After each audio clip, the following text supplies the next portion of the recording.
एक ऐसा देश जहां हर तरफ मौत का सन्नाटा है।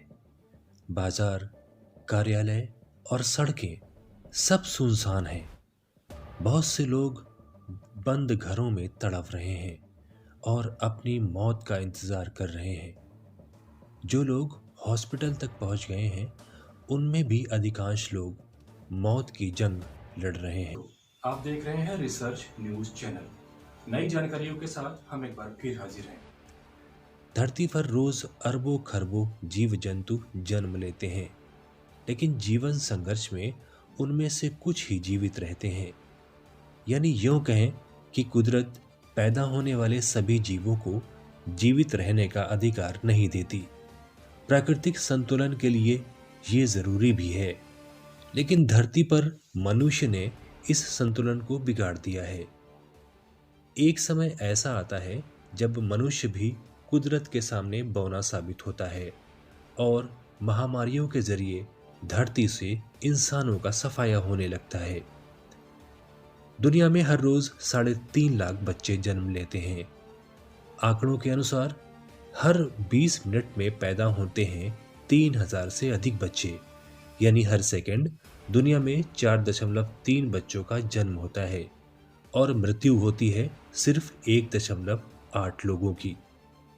विशेषज्ञों के मुताबिक जनसंख्या में रफ्तार में इजाफे की वजह जन्म दर नहीं बल्कि घटती मृत्यु दर है। दूसरे शब्दों में कहें तो दुनिया में जन्म ज्यादा हो रहे हैं और मौतें कम, जो प्रकृति के लिए शायद चिंता का विषय हो सकता है।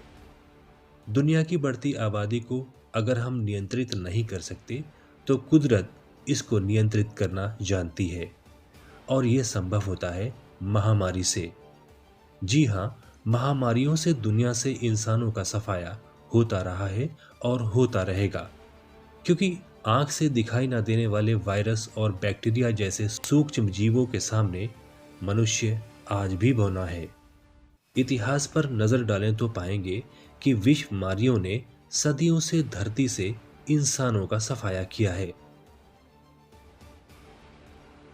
चेचक 1918 में हिस्पैनियोला की आधी मूल जनसंख्या चेचक से मारी गई थी। 18वीं सदी के समापन वर्षों के दौरान इस रोग से प्रतिवर्ष लगभग 4 लाख लोगों की मौत के लिए चेचक रोग जिम्मेदार था।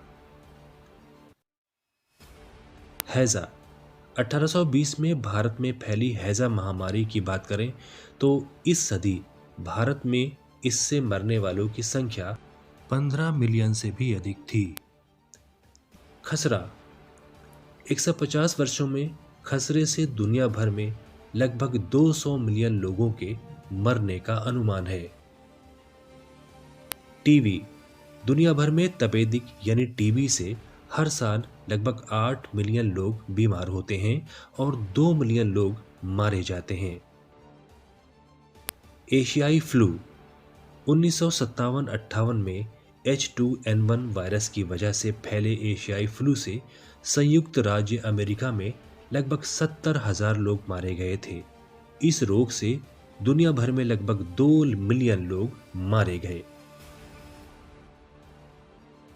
हांगकांग फ्लू 1968-69 में H3N2 वायरस की वजह से हांगकांग फ्लू से अमेरिका में लगभग 34,000 लोग मारे गए। इस विश्व महामारी से दुनिया भर में लगभग 10 लाख लोग मारे गए। कोरोना वायरस और वर्ष 2020 में कोरोना वायरस महामारी ने दुनिया में कहर मचा रखा है। चीन में कोरोना वायरस से मरने वालों की संख्या दिन प्रतिदिन बढ़ती जा रही है। दुनिया भर में कोरोना वायरस से संक्रमित लोगों की संख्या 1 लाख के पार चली गई है। अब तक भारत सहित 100 देशों में इसके संदिग्ध मामले सामने आ चुके हैं। WHO इसे पहले ही अंतर्राष्ट्रीय इमरजेंसी घोषित कर चुका है। स्वास्थ्य अधिकारियों के लिए इस रोग को फैलने से रोकना एक बड़ी चुनौती बन गई है। उधर सुरक्षा और सावधानी बरतते हुए देश के कई राज्यों में स्कूलों को बंद कर दिया गया है हमसे जुड़ चुकी हैं मेडिकल कॉलेज शाहजहांपुर की असिस्टेंट प्रोफेसर डॉक्टर पूजा त्रिपाठी पांडे। पूजा जी बताएं, धरती पर कोरोना वायरस जैसी महामारियां कैसे जन्म लेती हैं? तो होने के कारण एक तो 70 से 80% जो है हमारी इन्फेक्शन डिजीजेस जो भी बढ़ गई हैं, बीमारियां बढ़ गई इन्फेक्शन से होने वाली। उनका कारण ये है पॉपुलेशन का ग्रोथ, बहुत ज़्यादा पॉपुलेशन होना। दूसरा, क्लाइमेट का बहुत तेज़ी से चेंज होना। तो इसकी वजह से इनको क्या कहते हैं, चेंज होने का वक्त मिल जाता है। ये हर बार नई तरीके से सेम कोरोना वायरस जो है अलग अलग तरह के वेरिएशंस लेके आ रहा है। और ये जो कोरोना वायरस है, अभी जो नोवल कोरोना वायरस है, उससे रिलेटेड हमारे पास कोई भी दवाई नहीं है, कोई ट्रीटमेंट नहीं। और दूसरी चीज़ अर्बनाइजेशन। उसके बाद हमारा जो खाना जो खा रहे हैं, सेमी कुक जो ये मीट्स वगैरह हैं, जो लोग इसका कंजप्शन करते हैं, उनमें कोरोना वायरस से इन्फेक्शन का चांसेस बहुत ज़्यादा बढ़ जाता है। अगर आप देखें कि मैंने 2002 की बात करी थी, 2002 में SARS कोरोना वायरस का आया था। तो वो जो इन्फेक्शन हुआ था, वो इन्फेक्शन बेसिकली सीवेट कैट्स होती हैं और या फिर क्या कहते हैं हॉर्स शू बैट्स हैं, उनसे आया था 2002 में। फिर 2012 में जो मैं बात कर रही हूँ, मिडिल ईस्ट में आया, मिडिल ईस्ट रेस्पिरेटरी सिंड्रोम जो आया कोरोना वायरस का, वो हमारा कैमल्स की वजह से आया था, जो कि सऊदी अरेबिया से उसका आउटब्रेक स्टार्ट हुआ था। इस बार जो कोरोना वायरस हम लोग को चाइना से, तो वो कोरोना वायरस आया हमारा सी फूड मार्केट से।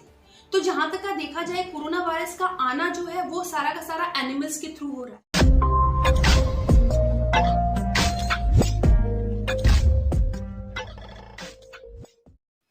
अब एक सवाल आपके लिए, क्या आप बता सकते हैं कि इतिहास में दर्ज सबसे विनाशकारी कौन सी महामारी है? इस सवाल का जवाब जानते हैं एक छोटे से ब्रेक के बाद।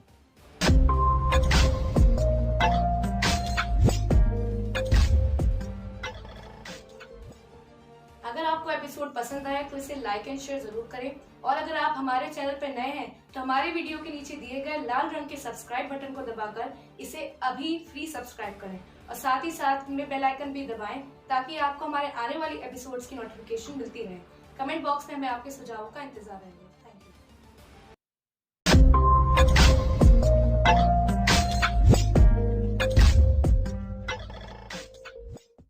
ब्रेक से पहले हमने आपसे पूछा था कि क्या आप बता सकते हैं कि इतिहास में दर्ज सबसे विनाशकारी महामारी कौन सी है? और इसका जवाब है इन्फ्लुएंजा महामारी, जिसे 1580 में दर्ज किया गया। 1918 से 1919 की महामारी की बात करें तो इस वायरल रोग से लगभग 50 मिलियन लोगों की मौतें हुई हैं। आपके सुझाव और फीडबैक हमें लगातार मिल रहे हैं। Thank you. चैनल के अगले एपिसोड में हम नई रोचक जानकारियों के साथ फिर हाजिर होंगे।